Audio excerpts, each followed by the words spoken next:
In this video, I'm going to tell you exactly how to buy a home. So I'm going to break it down in 6 steps, and then we'll break down each of those steps. Step 1, find a lender. Step 2, find a realtor. Step 3, start touring homes. Step 4 is you're going to write an offer. Step 5, you're going to go under contract. And step 6, that's closing day. Okay, now there's a lot of nuance to each of these steps and a lot of major points within each of these steps. Let me break them all down. Step 1 is find a lender. Now, whenever you're going to buy a home, you need money to buy the home. You can either come with cash or, like a majority of people do, they find a lender who's willing to lend them money to buy the home. Talking to a lender is important because they're going to give you the exact amount they're willing to lend you. Does that make sense? So when you talk to a lender, they're going to say, Daniel, we're willing to give you up to $400,000 to buy a home. So now you have $400,000 in the back of your head. There's a second step though. Just because they're willing to give you $400,000 doesn't mean it's going to be super comfortable for you. So it's important that you see how much they're going to give you, how much your monthly payment is going to be once you actually move into the home, and to break down all the financial aspects of actually moving into the home to see if it's comfortable for you. Because maybe you want to buy something more in the $300,000 range, even though you're approved for $400,000. And that's totally up to you to decide. Step number 2 is find a realtor. Your realtor is going to help you throughout the rest of the process.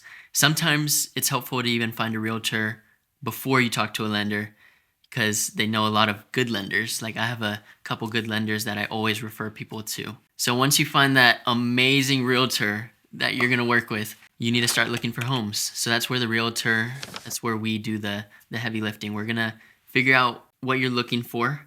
And maybe you don't know what you're looking for, so we go see a couple homes that you think might fit your criteria, and then from there you decide, after all, I want a 1-story, or maybe I really like a corner lot, or I'd really like a 3-car garage after seeing it. It's really fun especially with first-time home buyers, to go tour those first few properties because you really kind of dial in what they want. With my last client, Isaiah, I think we saw 30 properties. Can you believe it? And we wrote 4 offers. Isn't that crazy? Picking the right realtor is important because you're going to be spending a lot of time with them. You want a realtor that's really good at communicating. You want a realtor that's going to tell you the truth because communication throughout the entire process is important. If a realtor sees something or is thinking something, I'm going to tell you because this is a big decision for you. I don't want you to be living with a decision you regret. Step number 3 is going to be write an offer. Once you find the property you like, your realtor will put together an offer. This is just basically something we present to the seller saying, this is what we're willing to give you guys in exchange for the home.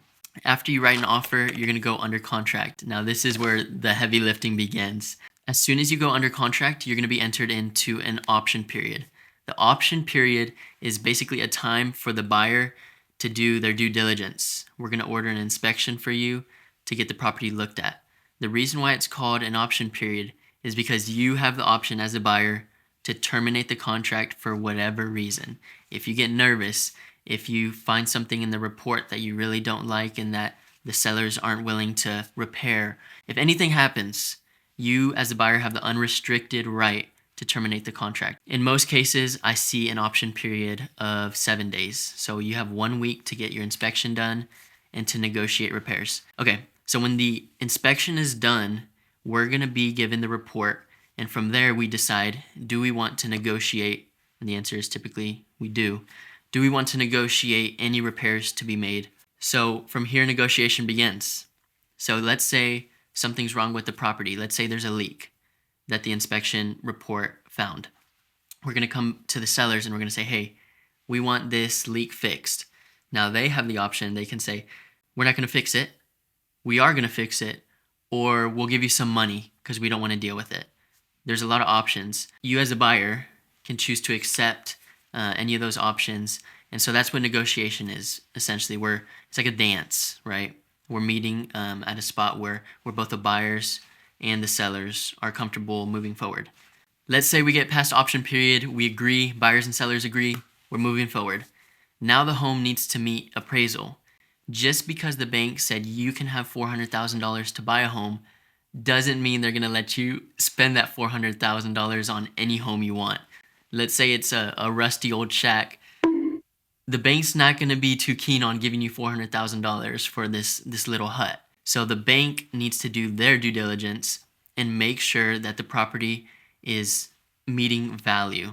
Now, this value is determined various ways, but essentially the bank is going to say, hey, we checked out the property and we're still willing to give you $400,000 for the property. There's times when the appraisal comes in low. So maybe the bank says, we know we told you we're going to give you $400,000 originally, but we saw the property and we think it's only valued at $350,000.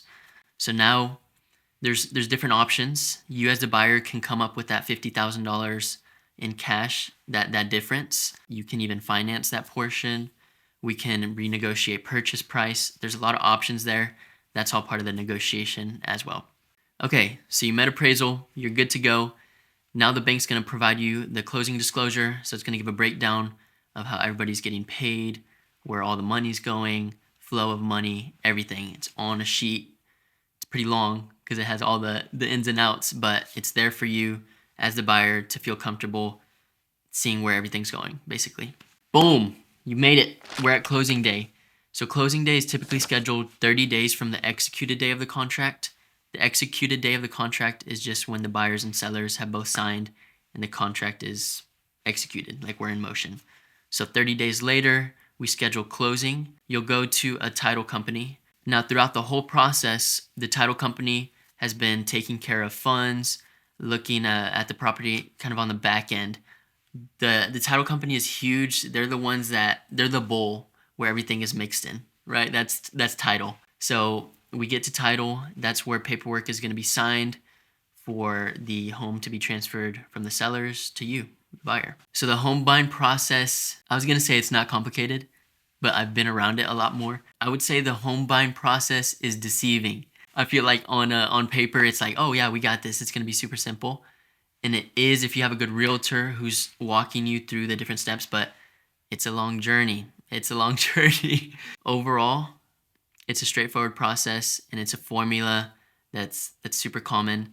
And now it's important that you have experts that are walking you through the entire process. I just helped a buyer and it was really cool because he was asking me a lot of questions throughout the entire process. So I knew he was getting it. And so I'm just answering his questions. Title company was answering his questions. The lender was answering his questions. So I think that's one of the key things. As a buyer and as a seller, ask questions. It's fun to learn about the process. Yes, you can trust your realtor to walk you through the whole thing, but it's cool to learn the ins and outs of it. So I hope that wasn't too complicated. 6 steps. I think ChatGPT gave me 10. I narrowed it down to 6. 10 was too many. If you're interested at all in the home buying process or you want to figure out if you can buy a home, text me. 512-787-4204 is my number. My info is going to be in the description below. Reach out. Maybe you can buy a home this year.